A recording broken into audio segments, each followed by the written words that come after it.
గోదాదేవి. ఈమెనే తమిళంలో ఆండాల్ అంటారు. గోదాదేవి 8వ శతాబ్దంలో తమిళనాడులోని శ్రీవిల్లిపుత్తూరులో పెరియాళ్వార్ అనే విష్ణు భక్తుడికి తులసీవనంలో దొరికింది.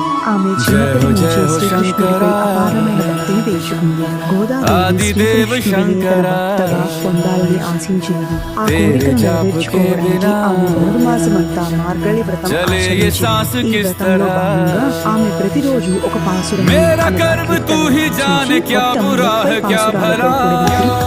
గానం చేసింది. ఈ పాసురాలలో ఆమె గోపికలతో కలిసి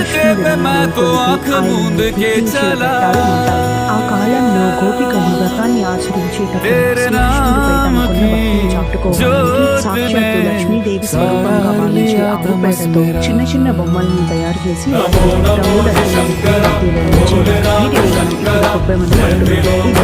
ధనుర్మాస వ్రతాన్ని